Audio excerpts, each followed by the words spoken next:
Welcome to kitchen of Latha Sethraman. அவல் kesari with mango இன்னைக்கு எப்படி பண்ணுறதுன்னு பார்க்கலாம் வாங்க. முதல்ல அவல் கொஞ்சம் பொடி பண்ணி எடுத்துக்கிறோம். அப்புறம் அதுக்கு தேவையான நாட்டு சக்கரை எடுத்துருக்கோம். வெள்ளரி விதை கொஞ்சம் எடுத்திருக்கேன். அப்புறம் பம்கின் சீடு கொஞ்சம். அப்புறம் உங்கள்கிட்ட என்ன நட்ஸ் இருக்கோ அந்த நட்ஸை கொஞ்சம் எடுத்துக்கோங்க. ஒரு டம்ளர் பால் வித் மேங்கோ. வாசனைக்கு கொஞ்சம் பச்சை கற்பூரம் எடுத்துக்கோங்க. முதல்ல 2 ஸ்பூன் நெய் விட்டுக்கிறோம். நெய்யில் இந்த நட்ஸ் எல்லாத்தையும் போட்டு உடனே அவல் போட்டுடலாம். கொஞ்சம் லேசாக நெய்யில் வறுத்துக்கிட்டால் கொஞ்சம் வாசனையாக இருக்கும். இப்போ கொஞ்சம் லேசாக வறுத்தாச்சு அவலை. ஒரு டம்ளர் பால் விட்டு இதை லேசாக வேக வச்சுக்கலாம். அவல் லேசாக வெந்தவுடனே நாட்டு சக்கரை போட்டுடலாம்.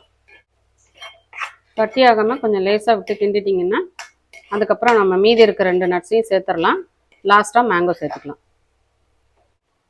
இப்போ பம்கின் சீடும் வெள்ளரி விதையும் சேர்த்து போட்டுடலாம். பால் உங்களுக்கு போதுமானதாக இல்லை அப்படின்னா கொஞ்சம் தண்ணி சேர்த்துக்கலாம். ஏன்னா அவல் உங்களுக்கு நிறைய தண்ணியை இழுக்கும். கேசரி இப்போ ரெடி ஆயிடுச்சு. இப்போ நம்ம மேங்கோ சேர்த்து ஒரு 5 மினிட்ஸ் வச்சுருக்கலாம்.